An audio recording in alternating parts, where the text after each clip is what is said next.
Okay, folks, we are going to tackle a VHS movie review from a thrift shop haul that I picked up yesterday. Go back and watch that video. This is my second review from this director, who I have always admired. My last review would have been Christmas of 2023, right before I was laid off from my prior employer. Southwest Blinds and Shutters of Phoenix, Arizona. I was staying in Las Vegas, visiting my friend Ryan, and I went into a Savers thrift shop with his mom, and I picked up a copy of Paper Moon, which is a black and white classic from the early 70s, starring Ryan O'Neal. Interestingly enough, this is also starring Ryan O'Neal, and I've always heard of it, and I've always seen the famous chase scene on YouTube, pops up on social media, stuff like that, and it's been on my watch list. 1972's What's Up, Doc? Barbara Jones Streisand, directed by Peter Bogdanovich, I don't know, and Ryan O'Neal. And this is a VHS copy from the 80s. It is a Warner Brothers release.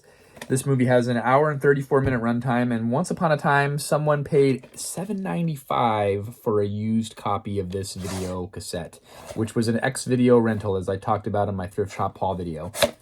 So, interestingly enough, my next review will have to be another Peter Bogdanovich review, because this has been on my shelf for years, and I also... Interestingly enough, it's a used copy from Rasputin's World of Music on Sisk Road in Modesto. The Last Picture Show. I have this on VHS and this deluxe DVD copy. So I'll have to review this next because of the lovely Sybil Shepherd, who I loved in Taxi Drivers in this movie. But that's another review for another time. Today, and interestingly, one more side note. This came out the year before this, so we're kind of going out of order, but I have yet to watch this. So now we're going to tackle What's Up, Doc? This movie, it's kind of an homage to 1920s, 30s, and 40s screwball comedies. Barbara Streisand had expressed interest in working with the director, Bogdanovich, and he was asked what kind of a movie he'd want to create as a vessel for Streisand, and he said a screwball comedy like... I can't even find the name. Baby's Day Out. I have never seen that movie, but I have heard of it. So they had a $4 million budget. This movie was filmed on location in San Francisco. Came out a couple of years after 1968 neo-noir classic Bullet, starring Steve McQueen. And they even pay homage to it with their own comedy screwball car chase scene. Like I mentioned, I've seen that a couple of times on the YouTubes. They did not have permission. The studio did not have permission from the city of San Francisco to drive cars down the long concrete steps in Alta Plaza Park. The car chase scene down the concrete steps resulted in severe damage to the steps, which are still evident today. So that is a fun factoid. This movie came out 53 years ago this month. So this movie had a $4 million budget, in which a quarter of that budget was spent on the famous car chase alone. It was very popular. It went on to gross $66 million at the box office, the third highest grossing film of 1972. The AFI Institute ranks it number 61 of top 100 American comedies and number 68 on their list of the greatest love story films. And I wish my wife had watched it with me because she has great commentary talking about the films. So you'll just have to bear with me. The Ryan O'Neal character plays a musicologist who has some sort of college thesis about rocks having musical notes with a tuning fork. And he is in San Francisco, prim and proper, with his overbearing fiance, who I recognize from the movie Blazing Saddles, among other comedy classics. She is very chaste, separate hotel rooms because they are just engaged. They're at some convention for musicologists in which he is trying to get a grant award for his studies. And at a drugstore, he's going to buy aspirin, and he meets Barbara Streisand. She kind of strikes her character in this film.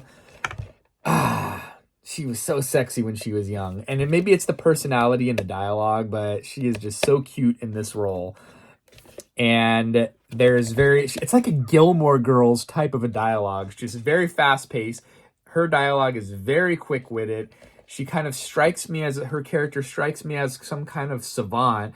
She has basically been kicked out of all these prestigious universities. You'll find out later on in the movie that her dad is a judge for night court, it seems, in San Francisco Municipal Court.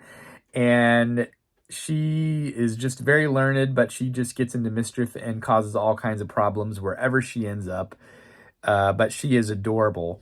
And she quickly latches on to the Ryan O'Neal character, and you see that his fiance, and I wished I would have written her name down, it's not the girl for him. She realizes that she is more on the level, and then you kind of see this interesting relationship develop over the course of the film. It has a 7.7 out of 10 IMDb score. Great score. The Rotten Tomato critic average is 89%, and over 10,000 audience members on Rotten Tomato reporting in 88%. And I liked the movie. It was enjoyable. It is super tame. My kids sat there and watched it with me in part. They didn't really watch all of it, but they picked up on the chase scene. They loved it. So you could watch it with the whole family. I am going to go 4 out of 5. It was a fun movie. Great story. Loosely based on a 1971 novel by a guy named Herman Rocker called A Glimpse of the Tiger.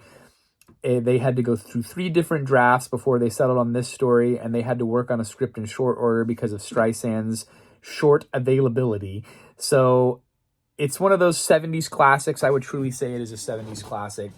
And I remember my mom loved Ryan O'Neal, and I think she had a picture of him and Robert Redford on her wall as a junior high age girl at the time. So he was kind of one of the it guys in the 70s. And that is my second Ryan O'Neal film that I have reviewed, the other being Paper Moon. And I should review Barry Lyndon at some point. We need to get some Kubrick action going on here. I have not reviewed one Kubrick film here on the channel, and that is a crime. Thank you for watching. I do not know when I will get to The Last Picture Show, but I purchased this like over a year ago, and it's definitely on my list. I compulsively hoard media, and I just need to prioritize some of the stuff that I already own and stop buying until I kind of dig through some of the other ones that have been on my list for a while. We'll see you next time, folks. Thanks for watching.